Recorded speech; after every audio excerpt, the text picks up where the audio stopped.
Internal Revenue Service IRS tax news. Tax pros, watch for telltale signs of identity theft. And if you do have a tale of identity theft, you may want to tell it to the IRS and take actions from there. Let's see what they have to say. We've got the IRS Tax Tip 2021-132, September 8, 2021.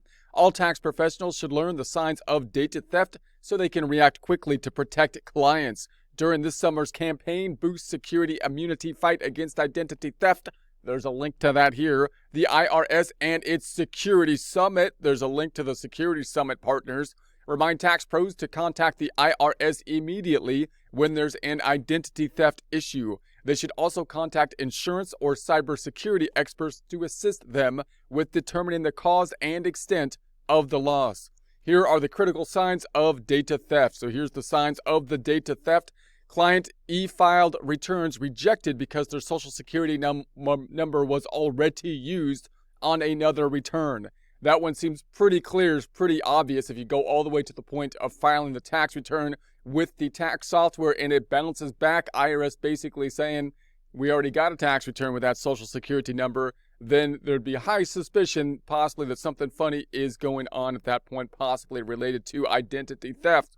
More e-file acknowledgements received than returns the tax pros filed.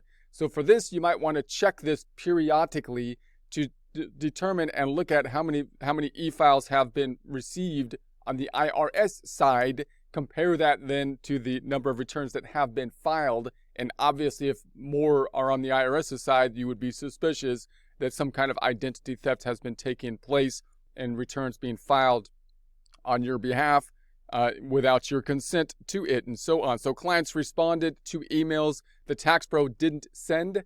So if you do get a response to an email that you didn't send, then you want to be aware of that instead of just saying, well, yeah, I didn't send that. No big deal. I don't need whatever you're asking for. Yeah, I already have your social security number, your address, and your banking. If they're asking for, you probably want to go a little bit deeper than that and say, well, where did you get the email and because that wasn't me who's asking for this information, and dig in further to possible identity theft in that instance. Slow or unexpected computer or network responsiveness, such as, and this is of course the one that can drive everyone crazy because every time you want your computer to go faster, it's like there's a glitch here, it's going slow, maybe someone's hacked into it and they're gonna blackmail me or something like that, right? So that's the one that's a little bit harder to see oftentimes. So software or actions take longer to process than usual. So that's going to be the slowness component. Computer cursor moves or changes numbers without touching the mouse or keyboard. That one, it becomes a little bit more obvious. Again, of course, if your mouse is moving, things are being typed on the page, then, something has possessed your computer at that point, possibly identity thieves. Unexpectedly locked out of a network or computer. So if you're locked out unexpectedly, again, that would be fairly clear sign problems have taken place. Possibly someone has hacked in, bad people doing bad things. Tax pros should watch for warning signs when clients report their received IRS authorization letter 5071C, 4883C, 5747C, even though they haven't filed a return. So if they get that letter and they haven't filed a return, that would be an issue, clearly. A refund, even though they haven't filed a return. So note that if someone was to steal the return, obviously they're going to try to get a refund, you would think. And if they can't change the address or something like that, the client might still get a refund, even though they hadn't filed. Something funny is going on there. So instead of them just like taking the money and say, well, it's a good thing, then obviously you want to look into it and say, well, something funny is happening here. It's going to cause us problems in the future. Let's see if we can fix it at this point. So a tax transcript they didn't request. So if they get a transcript that was sent to them, again, someone else possibly trying to get a transcript for more personal information, sending it instead to the individual. Emails or calls from the tax pro that they didn't initiate. So someone else initiating a conversation, then trying to impersonate the tax professional. The client then calls back the tax professional and tries to initiate a conversation. Once again, we want to learn, to listen for that and say, let's go a little bit deeper and see the fact that someone might be trying to get information from you and impersonate the office possibly.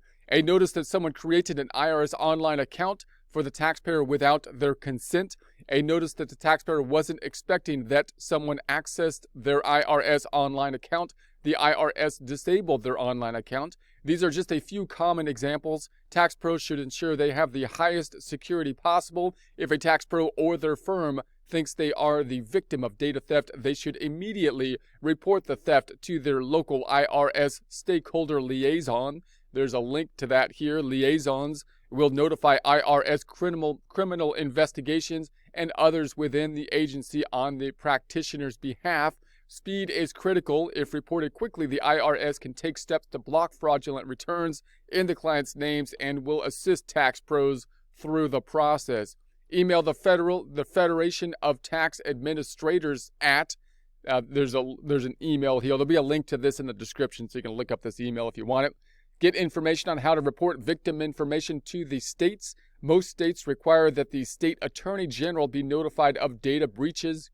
This notification process may involve multiple offices. More information can be found at the links below, including data theft information for tax professionals, publication 4557, safeguarding taxpayer data, small business information security, the fundamentals, boost security immunity, fight against identity theft. There's links to that reading material here. There'll be a link to this in the description.